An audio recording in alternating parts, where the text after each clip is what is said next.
План, по-моему, просто гениальный. Крепление, ребят, не выдержал. Вся надежда на двусторонний скотч. Фонарь снял.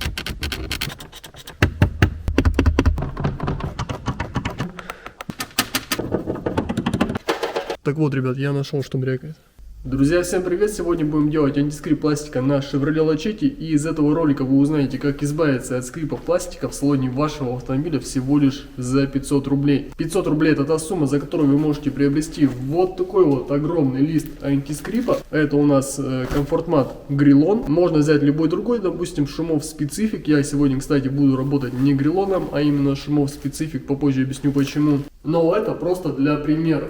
И так получается гораздо дешевле, чем покупать в таких небольших роликах уже готовый антискрип. Этот просто мы полосками нарежем, и у нас получится очень много метров антискрипа, которым мы будем обрабатывать пластик на этом автомобиле. Ну и также понятно, что вам еще понадобится обезжириватель, чтобы обезжиривать пластик перед нанесением антискрипа. Набор инструментов необходимый для того, чтобы разобрать ваш автомобиль, но и пара рук. Не будем сейчас терять время, проведем первичный осмотр, пробежимся по автомобилю, посмотрим, что где скрипит, какие-то моменты для себя, на что больше обратить внимание, где что дребезжит, где что поскрипывает. Ну а затем уже будем его разбирать и обрабатывать пластик антискрипом и сразу же, наверное, собирать все обратно. И в этом ролике я не буду заострять внимание именно на том, как разбирается конкретно этот автомобиль, потому что ролик про антискрип и весь процесс, который вы сейчас увидите, можно будет применить абсолютно к любому автомобилю. Осмотр начинаем, как обычно, с дверей.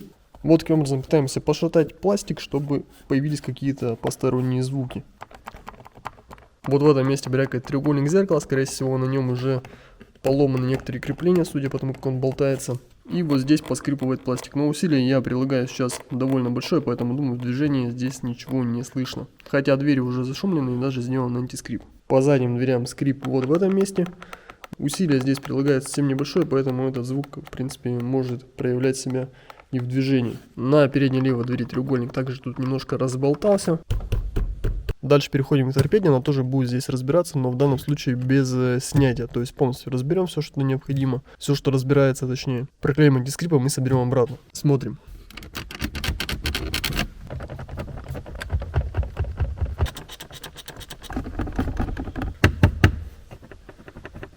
Центральный тоннель.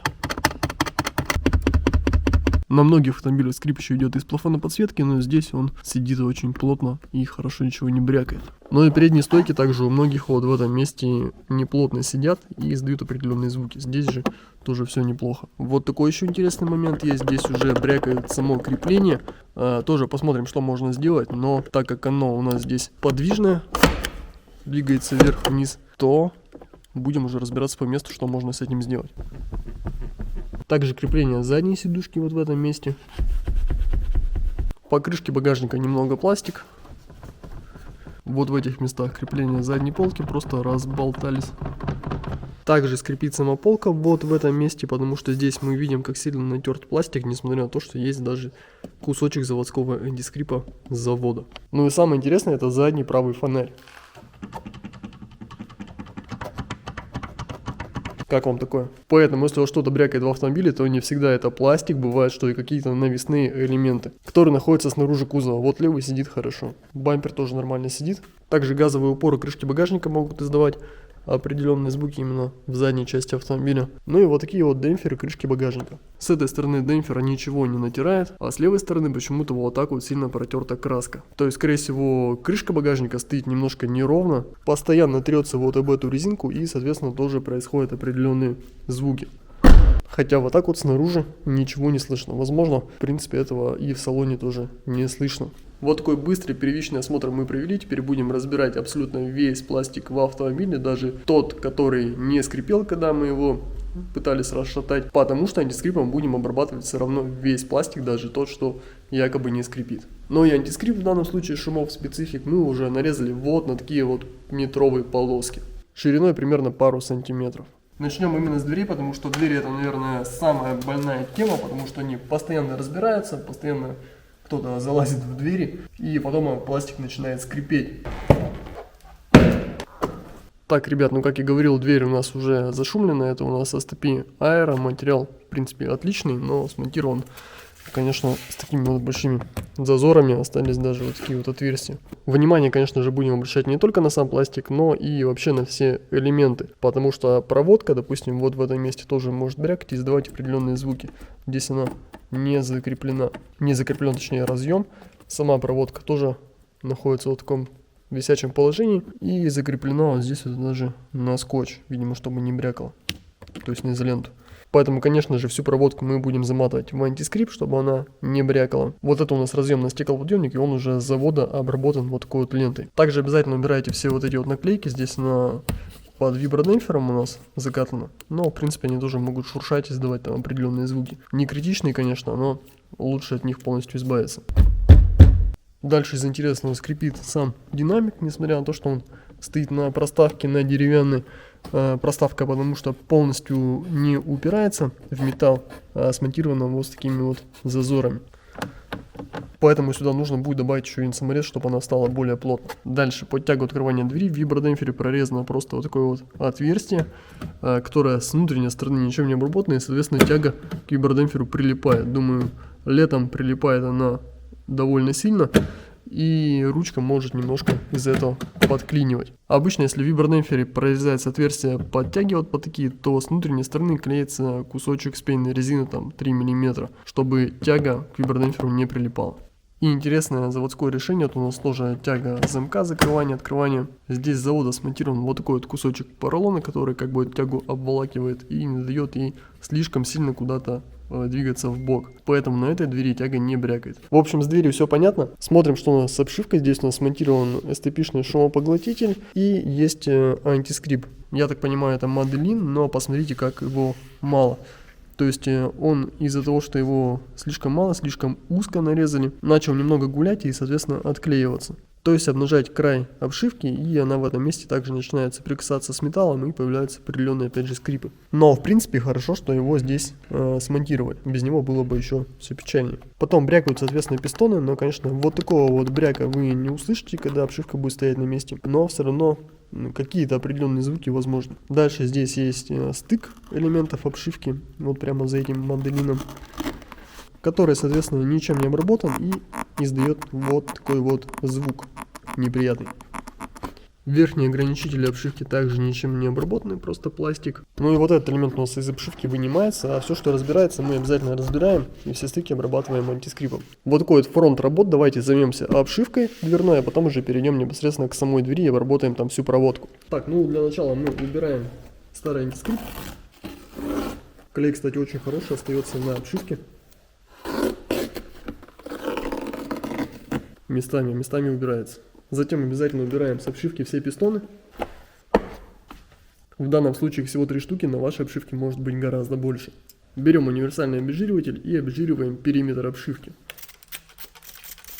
Соответственно, если у вас обшивка там пыльная, грязная, то сначала протираете ее влажной микрофиброй, убираете всю грязь, просушиваете, потом уже только обезжириваете. Потому что иначе обезжиривателем вы просто размажете всю грязь. Затем берем антискрип, заранее нарезанный на вот такие вот полоски шириной 1,5-2 см, и начинаем монтировать их по периметру дверной обшивки.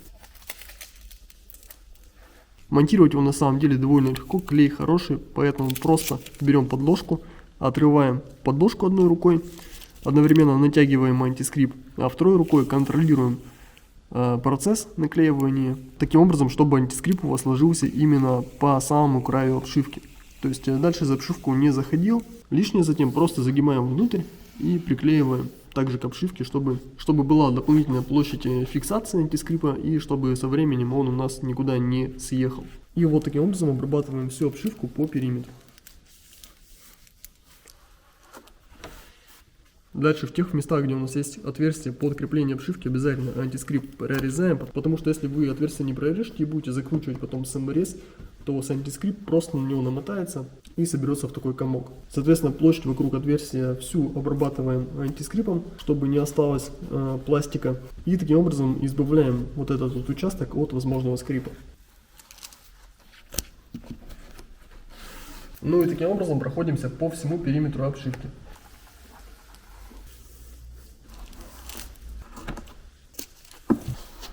Затем нарезаем вот такие вот элементы из антискрипа под пистоны. по количеству, соответственно, пистонов и монтируем на посадочные места. Вот так вот, соответственно, выглядит обработанное посадочное место, куда мы ставим пистон. И он в этом месте у нас уже сидит очень плотно и не брякает, как это было до этого. Кстати, обращайте внимание на пистоны, когда будете разбирать свои дверные обшивки, потому что они могут отличаться по цвету. Здесь, допустим, белый, а в этой стороне серые пистоны. Потому что именно по цветам пистон отличается по своей жесткости. То есть этот пистон, допустим, более жесткий, чем серые пистоны. И поставить их нужно в том же порядке, как они стояли до этого. Даже если они одинаковые, но цвет у них разный, соответственно, жесткость тоже разная. Дальше переходим к верхней части дверной обшивки, и здесь обшивки немного могут отличаться. В данном случае фиксация за дверной край, за край двери происходит вот в этих вот местах. Здесь есть два крепления, первое и второе, соответственно. Поэтому антискрипом обрабатываем только вот эти вот элементы. На некоторых моделях бывает, что обшивка фиксируется за край двери именно вот этим вот пазом. Поэтому, соответственно, обрабатывается сам паз. Но в данном случае вот эти вот два элемента. Для чего, соответственно, из антискрипа вырезается два элемента побольше и закрываем, получается, всю площадь нашего упора.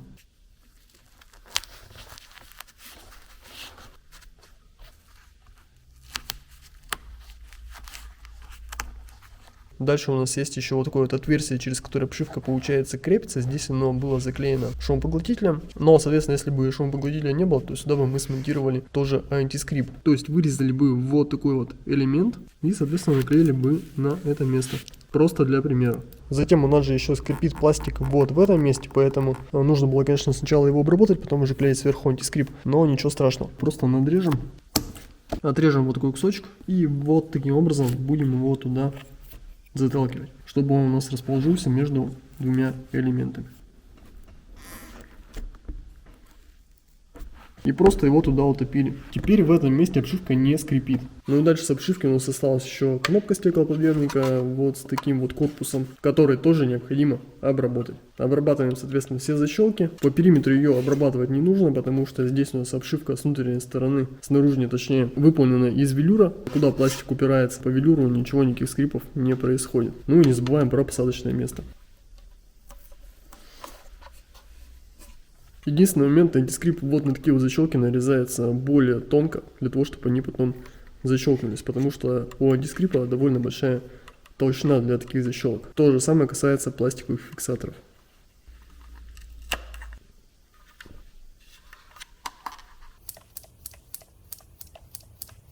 Ну и, соответственно, обрабатываем все вот такие вот ограничители. Хотя, в принципе, на этой обшивке их можно не обрабатывать, потому что, как я уже говорил, она велюровая, и все вот эти ограничители упираются в велюр. Но для того, чтобы вот этот вот пластик более плотно сидел, можно обработать.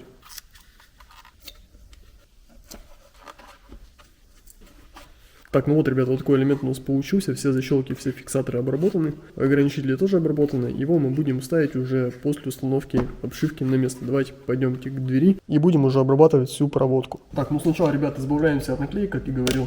Просто срезаем их аккуратно ножом канцелярским. Затем давайте сразу закрепим динамик, чтобы он не скрипел. Теперь понятно, почему он брякал, потому что саморезы были использованы по дереву, а не по металлу. Были вот такие саморезы, а нужны вот такие по металлу. Добавим еще пару небольших саморезов, чтобы не брякал вот этот вот элемент пластиковый. Убираем изоленту и обрабатываем всю проводку, включая разъемы при помощи антискрипа.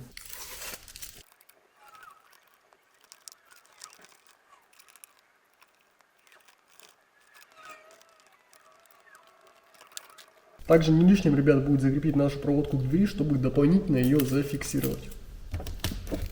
Вот что у нас получилось по проводке. Динамик не брякает, а сидит очень-очень плотно. Да, один саморез пришлось вот так вот не очень красиво вкрутить, но иначе вот эта вот пластиковая рамка, вот эта, которая идет по периметру динамика, немножко брякала. Так, ну нашел еще одну интересную вещь. Это у нас нештатная пищалка, и она здесь просто вот так вот вставлена.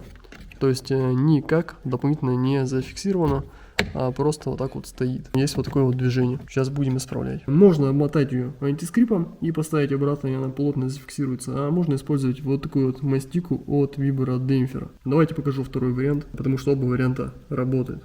Просто вот таким образом добавляем мастики. И ставим, соответственно, пищалку на место.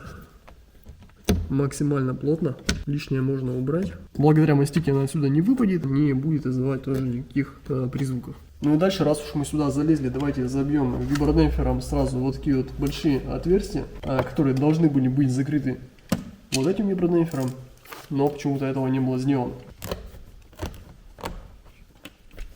Хоть немного и не по теме, но вибродемпфером эти отверстия закрываются для того, чтобы в данном случае у динамика был закрытый объем, и он, соответственно, лучше играл.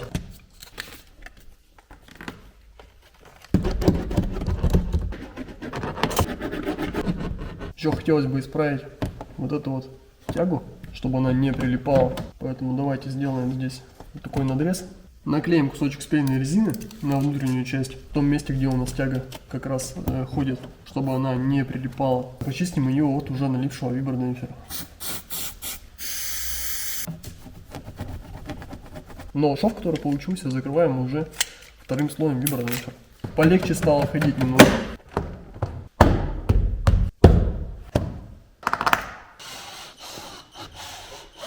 Обшивку поставили, но у нас есть еще два вот таких элемента, на одном из которых сломаны оба крепления по факту. Одно крепление там, кстати, торчит в своем посадочном месте, поэтому сейчас его попробую достать и спасти. А вот этот элемент сейчас мы вместе с вами обработаем. На нем у нас 5 защелок, 1, 2, 3, 4, 5, каждую из которых нужно обработать антискрипом. Ну и по периметру тоже смонтировать элемент из антискрипа. Сделать это довольно непросто, потому что элемент очень небольшой. Вырезали очень узкую полоску, пробуем ее монтировать по периметру.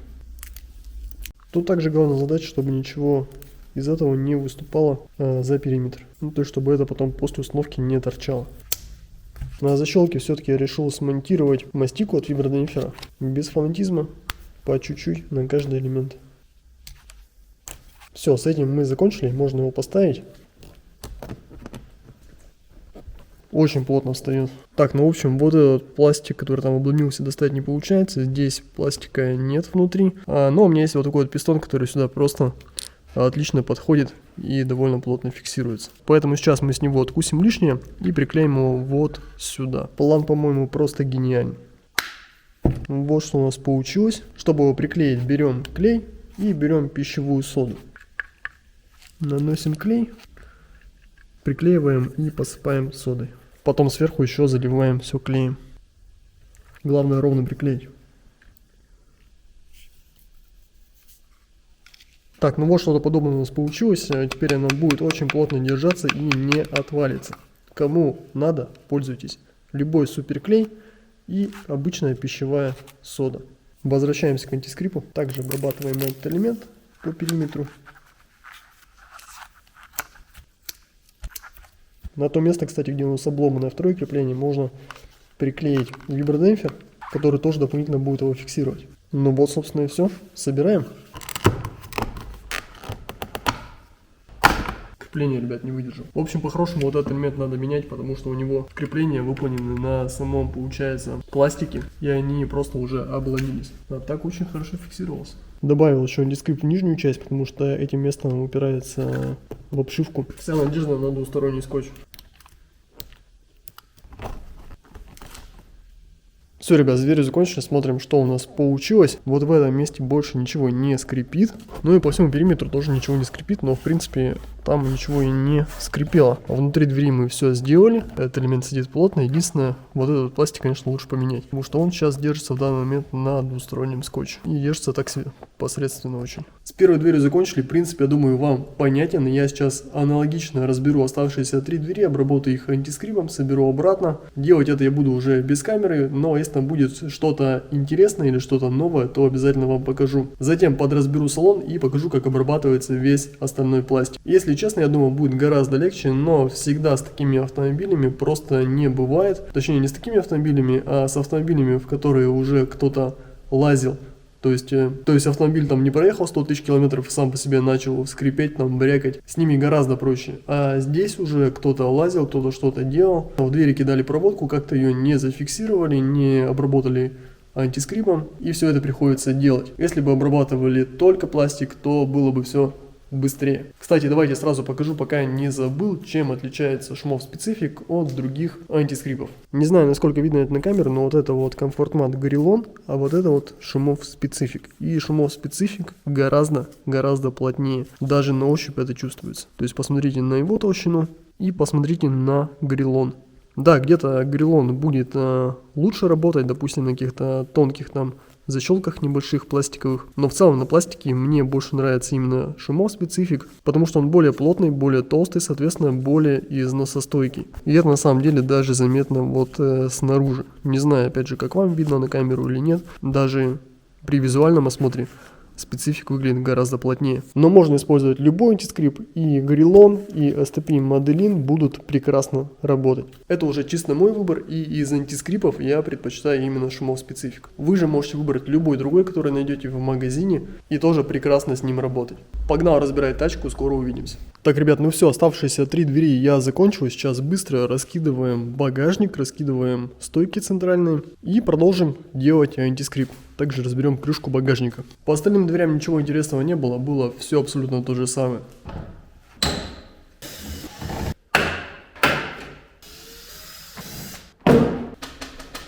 Ладно, ребят, давайте пока остановимся на крышке багажника, потому что здесь уже кое-что интересное нарисовалось. Ну, во-первых, это вот такая вот проводка. Затем разъем вот в этом месте. И вот такой вот еще элемент. Все это, соответственно, брякает. Центральный плафон.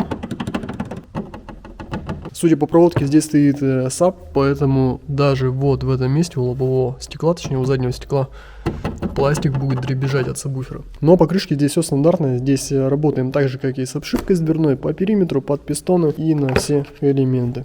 Лючки тоже брякают. Начнем с крышки багажника. Все тот же антискрип. Обрабатываем проводку.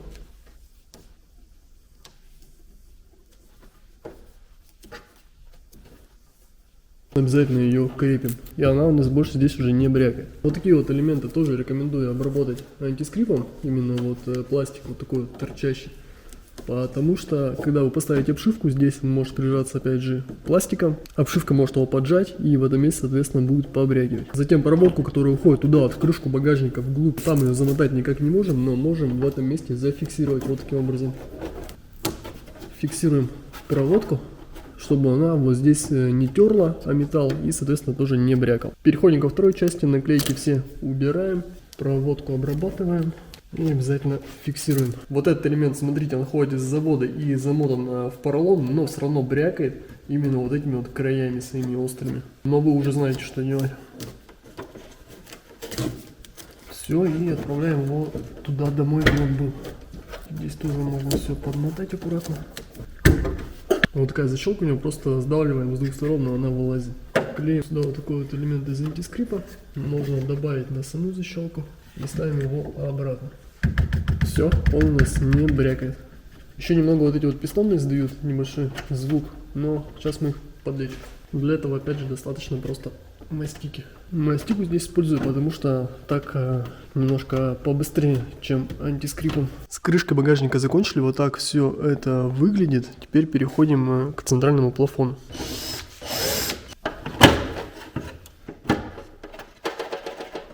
Проводка брякает даже в крышке. Но все, что мы не можем достать, всю эту проводку, которую мы не можем достать и замотать внутри, мы фиксируем по месту. Вот таким образом. Все, да, она будет там побрякивать, но это будет уже гораздо тише, чем было до этого. Потому что там натянуто и здесь зафиксировано. То же самое делаем со шлангом стеклоомывателя. Вблизи все это выглядит вот так. Переходим к стоп-сигналу, разбираем его. Ну и здесь, так как защелки очень нежные, я тоже буду использовать мастику от вибродемпфера, по той причине, что она заполнит все необходимое пространство, и этот элемент брякать у нас не будет. Антискрипом это сделать тоже можно, но опять же гораздо больше времени на это уйдет. Когда можно сделать проще, делайте проще. Так, ну вот так примерно все это выглядит. Собираем. Все, теперь ничего не брякает. Берем обезжириватель, обезжириваем по периметру. Здесь опять же нужно очень-очень тонко нарезать антискрип, точнее очень узко, и аккуратно наклеить вот по этой кромке.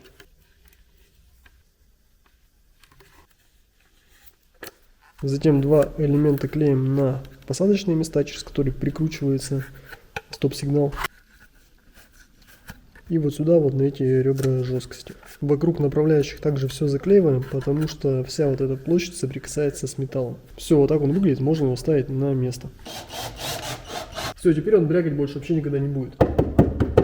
Переходим уже к самой обшивке. Как я уже говорил, здесь все то же самое, что и с дверными обшивками. Убираем сначала пистоны, обезжириваем и убираем все навесные элементы. Антискрип под пистоны. И лента по периметру.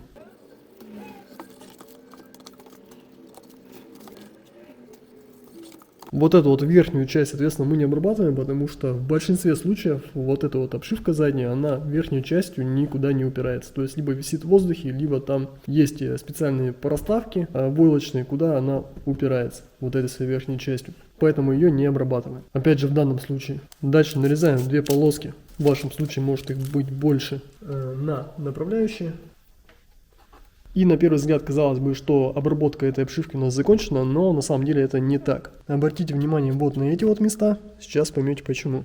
И вот сюда. Теперь смотрим на крышку багажника и видим здесь вот такие вот натертости. Краска протерта до грунта немного, но все-таки она протерта, то есть в этом месте тот пластик, что я вам показывал, натирает и получается скрипит. То же самое касается и тех ребер, которые находятся внизу обшивки. Здесь плохо видно из-за света, но вот такие вот полоски, это опять же пластик протирает краску, еще не протер. Ну и по периметру, соответственно, тоже трется краска. А вот это уже, кстати, протерто об уплотнительную резинку крышки багажника. То есть вот об эту. Потому что крышка багажника у нас фиксируется всего лишь в 3 точках. Вот это первая, вторая и третья, это замок в центральной, получается, части. И, соответственно, когда автомобиль движется, все это прям плотно очень стоять не может. То есть постоянно находится в каком-то небольшом таком движении.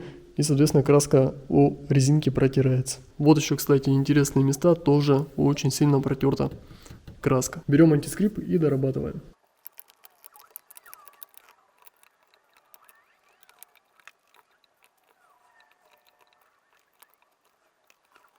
Ну вот теперь все, что нужно, обработано, и с обшивкой мы закончили. То есть ваша задача при антискрипе состоит в том, чтобы найти все места, где пластик соприкасается с металлом, либо с другим пластиком, и обработать все эти стыки антискрипом. И сложного в этом особо ничего нет. Убираем этот элемент, собирать все будем, когда обработаем весь оставшийся пластик. Сейчас, соответственно, добиваем все мелочи. Закончили с мелким пластиком, давайте быстро пробежимся. Это у нас боковинки. Эта часть у заднего стекла висит в воздухе и, соответственно, ничем не обрабатывается. А та часть, которая прилегает к металлу, к крышке багажника, та, соответственно, обрабатывается антискрипом. Ну и здесь есть такие ребра жесткости, которые тоже прилегают к металлу, тоже все обрабатывается. Все, в общем-то, как обычно. По центральной части то же самое, эта часть у нас висит в воздухе, а все остальное в антискрипе. На защелки на металлические тоже клеим антискрип. Здесь защелки очень надежные, так сказать. Поэтому на них можно клеить прям вот такой толстый слой антискрипа, все прекрасно соберется. Но если у вас, допустим, ваг, то такое количество антискрипа на те маленькие нежные защелки ваговские клеить, конечно, не стоит, потому что они просто у вас не защелкнутся. То есть туда клеим в 2-3 раза уже, чем сама металлическая защелка. В общем, по пластику понятно. Теперь вот такие вот фиксаторы, куда одевается веревочка и держит полку, когда вы открываете крышку багажника. Как вы помните, они брякали. Видимо, потому что их уже не раз снимали и западать начали, получается, сами вот эти вот защелки. Поэтому сейчас делаем следующее. Берем пластиковый вот такой вот пруток, вставляем его внутрь. Защелки, соответственно, у нас выдвигаются. Лишнее здесь откусываем. И вот эту часть просто заливаем клеем, чтобы пруток не выпал. Можно добавить даже немножко соды, чтобы все это 100% качественно зафиксировалось. Защелки у нас вылезли, и я надеюсь, что он у нас нормально защелкнется. Но потом уже, конечно, будет достать проблематично. То же самое со вторым. Тоже защелки повылазили, теперь можно все это собирать.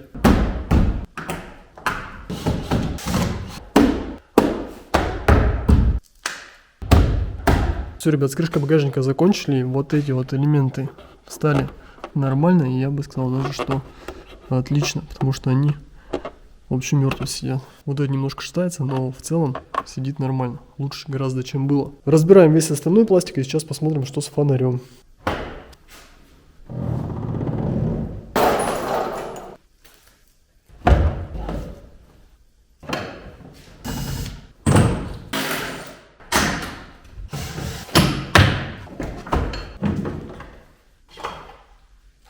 Правая боковина у нас разобрана, левую боковину я еще не разбирал, сделаю ее уже отдельно без камеры. Фонарь снял, нашел, что брякает.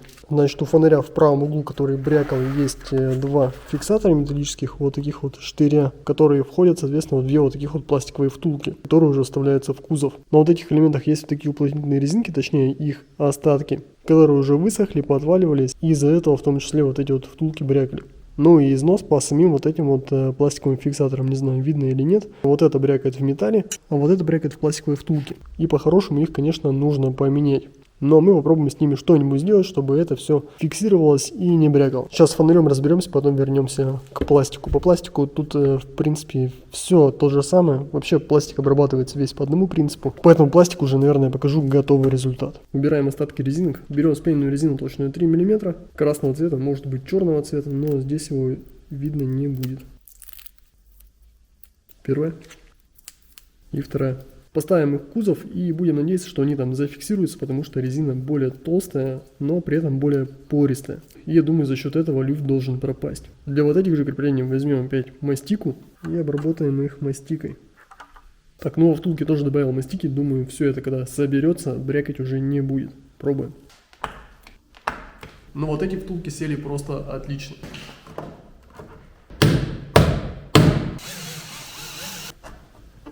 Ну вот и все, ребят, фонарь у нас не брякает, это значит, что мы его победили. Поэтому самое время сейчас заняться пластиком.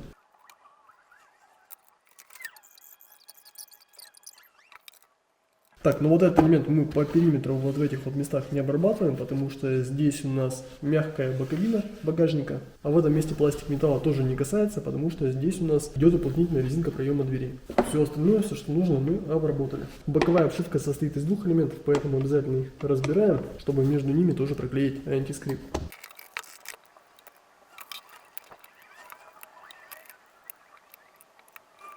Обработали все, что необходимо, и собираем. Здесь что лишнее торчит, просто аккуратно утапливаем между накладок. Дальше осталось обработать только металлические защелки и направляющие. Это уже на всякий случай. Все, можно собирать. Ребят, сейчас я то же самое сделаю с левой стороной багажника, потом разберу центральные стойки. Если там будет что-то интересное, то обязательно покажу. Ну а потом уже приступим к антискрипу панели и посмотрим, что у нас там скрипит и брякает. Салон на лачете собран практически. Вот в эти места под полку также подклеил антискрип, чтобы полка у нас не брякала. И на направляющей полке, там где она входит, получается, в паз, тоже наклеен антискрип. Это что касается багажника. Сиденье стоит на месте, на направляющей тоже наклеил антискрип, соответственно. Также уже обработал центральные стойки. По центральным стойкам ничего необычного, кроме того, что вот сюда, между, получается, креплением ремня безопасности и накладкой вот этой наклеил спеянную резину такую толщиной 6 мм. Наклеена она вот на этот элемент с внутренней стороны. Он у нас остается подвижным таким образом и при этом гораздо меньше брякает, чем брякал до этого. До этого тут просто дребезг стоял нереальный. Вот, в принципе, и все. Сейчас время уже на самом деле поджимает. Я займусь разбором панелей и будем все проклеивать антискрипом и сразу же собирать обратно. Ну и к центральному тоннелю тоже есть вопросы, его тоже нужно будет разобрать. Погнали, разбираем панель.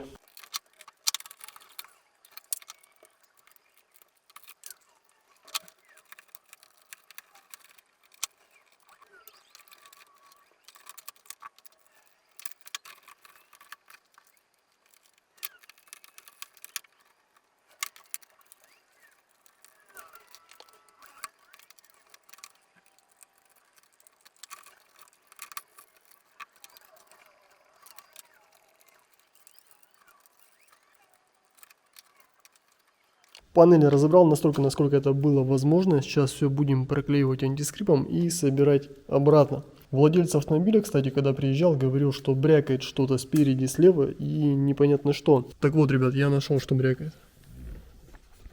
Видите этот болт, который лежит рядом со своим отверстием? Вот это он и брякал. Сейчас мы его закрутим, и все будет в порядке. И на самом деле очень часто бывает, что вот такая вот мелочь где-то лежит и постоянно брякает. Поэтому если у вас где-то что-то дребезжит, брякает, то это не всегда пластик. Бывает просто что-то уронили, допустим, за панель. Бывает и такое, что не закрученные болты. Занимаемся пластиком и все собираем обратно.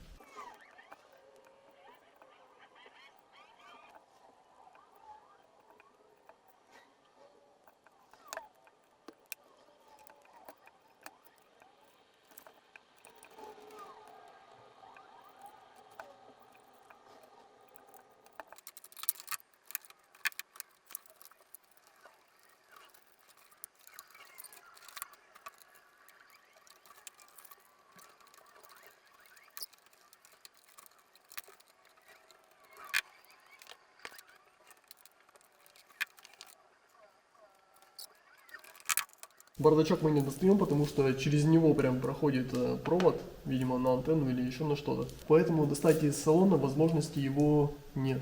Обрабатываем на месте.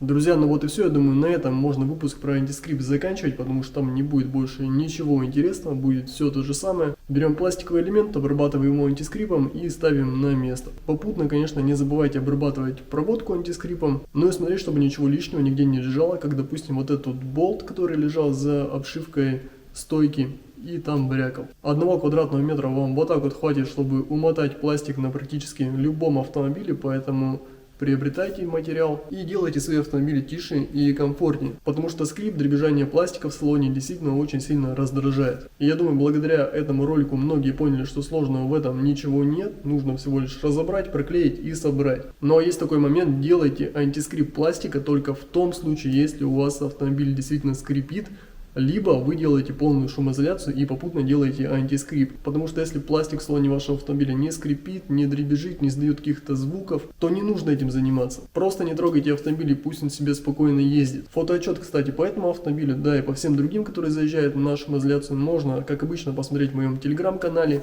Ссылочка будет в описании под роликом. Переходите, подписывайтесь. Туда практически каждый день я выкладываю свои работы.